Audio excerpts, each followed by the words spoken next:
औज़ुबिल्लाहिमिनश्शैतानिर्रजीम बिस्मिल्लाहिर्रहमानिर्रहीम।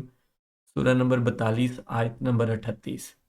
वल्लज़ीनस्तजाबू लिरब्बिहिम व अक़ामुस्सलाता व अमरुहुम शूरा बैनहुम व मिम्मा रज़क़नाहुम युनफ़िकून।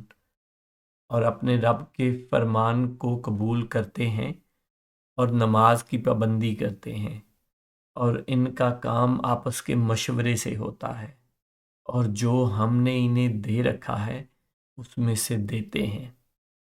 हमारा जो नमाज का टॉपिक है ओवरऑल, उसमें सब टॉपिक हम ये भी देख रहे थे कि ये उसकी आखिरी आयत है आज, कि इंडिविजुअल इंसानों को तो अपने घर तक ही ज़्यादा महदूद रखा है कि अपने घर वालों को तरगीब दो नमाज पढ़ने की और ख़ुद भी कायम रखो नमाज अपनी। और फिर अम्बिया इकराम का तो ज़ाहिरी बात है, उन पे अल्लाह की वही नाज़िल होती है, तो वो तो दूसरों तक अल्लाह का पूरा पूरा पैगाम पहुँचाते हैं। उन पे उनका वो आला रुतबा अल्लाह पाक ने उन्हें वो दिया हुआ है कि अल्लाह के साथ उनका राब्ता होता है, अल्लाह से अहकामात लेके वो देते हैं।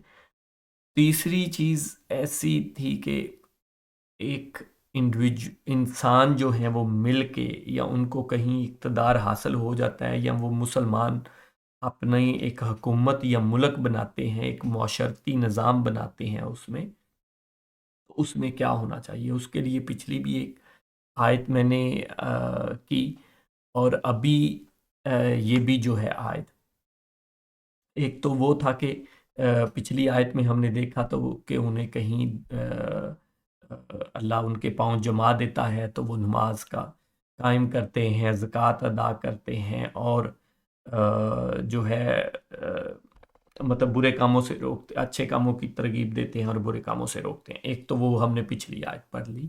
ये ओवरऑल अगर माशरती अगर हुकूमत मिलती है, मुल्क कायम होता है या माशरा इंसान मुसलमानों का बनता है तो उसके लिए हुक्म थे। ये अब दूसरा उसी के सिलसिले में कि इंसानों मुसलमान हुकूमत बना लेते हैं तो फिर क्या होना चाहिए। तो यहाँ पे हुकूमत का उस तरह तो नहीं है जैसे लास्ट आयत में था, लेकिन ये मोस्ट इम्पॉर्टेंट पूरे कुरान पाक में हुकूमत बनाने पे, मुल्क बनाने में कोई भी आयत डायरेक्टली नहीं है।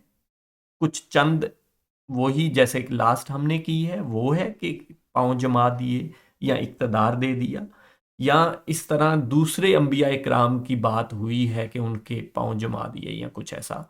मतलब बराह रास्त कुछ अल्लाह पाक ने, आप ये बड़ा इंपॉर्टेंट पॉइंट है कि अल्लाह पाक ने कुरान पाक में इस चीज़ को वो किया ही नहीं। इंडिविजुअल मोमिनीन को, इंसानों को ज़रूर वो कहा है, हुक्म दिए हैं, लेकिन ये नहीं है कि मुसलमानों की हुकूमत होगी तो वो ऐसे करेंगे, वो ये करेंगे, वो करेंगे, या उनको ऐसा और ऐसा निज़ाम बनाना चाहिए। ये अल्लाह पाक ने इंसानों के लिए छोड़ दिया है। अल्लाह पाक ये भी तो कर सकते थे ना, इतना बड़ा कुरान पाक है, इतने ज़्यादा अहकामात हैं, तो ये भी हो सकती थी, चंद आयात में बयान की जा सकती थी, लेकिन कुरान पाक में कहीं नहीं है ऐसा।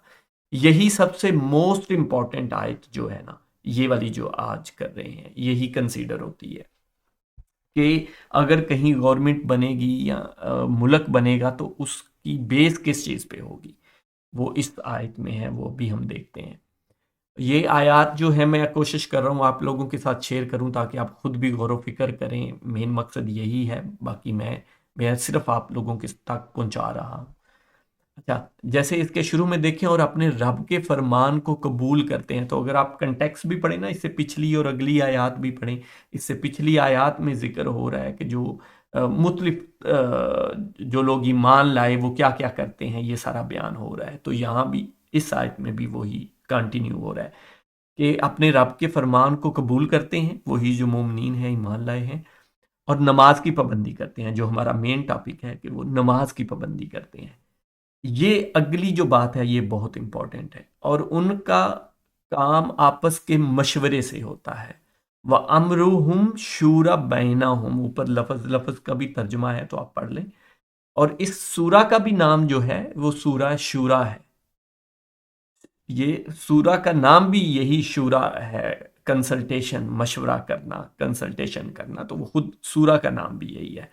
और यहाँ उसका ये हुक्म भी आ गया। और उनका काम आपस के मशवरे से होता है। ये मशवरा तो तभी होगा ना जब इज्तिमाई कोई सिस्टम होगा।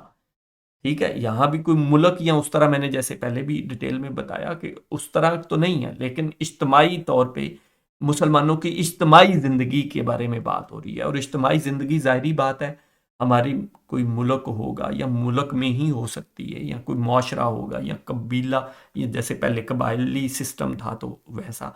अब आजकल के दौर में एक मुनज़्ज़म रियासत और स्टेट बन गई है, तो उसमें वो क्या करेंगे, अपना काम आपस के मशवरे से करेंगे। इसी को ही बहुत सारे लोग, बहुत सारे इवन उल्मा वो ये देते हैं, मतलब इस पे कहते हैं कि ये एक्चुअली डेमोक्रेसी, मतलब असल में डेमोक्रेसी क्या है कि हम आपस में मशवरे के साथ ही कोई कैंडिडेट सेलेक्ट करते हैं, और वो कैंडिडेट आगे जाके अपने मशवरे या अपनी पार्टी या अपने जो भी है वो उसके साथ प्राइम मिनिस्टर या मिनिस्टर्स या ये वो जो भी, तो वो कुछ लोग कहते, कुछ नहीं, बहुत सारे लोग इसको इस पे निकालते हैं, और इवन उलमा इकराम भी। तो और है भी यही है कि उनका काम जो है आपस के मशवरे में से होगा। मीन्स मशवरा यही होता है ना कि मेरा ये राय है या मेरी ये वोटिंग है, ये वोट है ना, कि मेरा वोट इस साइड पे है, मेरा वोट इस साइड पे है, मेरा वोट किसी टॉपिक के या किसी चीज़ के बारे में पूछा जा रहा है, तो वो कहते हैं जी मेरी मेरी राय तो इस साइड पे है या मेरा वोट इस साइड पे है, तो आपस के मशवरे में से होता है। तो ये बड़ी इंपॉर्टेंट है, इस पे बड़ी वीडियो लंबी हो रही है, इस पे बहुत ज़्यादा डिटेल से बात की जा सकती है, लेकिन हमारा क्योंकि टॉपिक, हम कहीं गवर्नमेंट या हुकूमत या कुछ ऐसा टॉपिक होगा तो फिर डिटेल से इस पे बात होगी। अभी तो नमाज के लिए हम वो कर रहे हैं। अच्छा, और जो हमने इन्हें दे रखा है उसमें से देते हैं, ये अगेन वो बात आ गई, नमाज और ज़कात। मीन ज़कात कह लें या वैसे खर्च करना, अल्लाह पाक तो ज़्यादातर देखे ना, युनफिकून, खर्च करना, तो ये उस पे ज़्यादा जोर देते हैं। जज़ाकल्लाह खैर।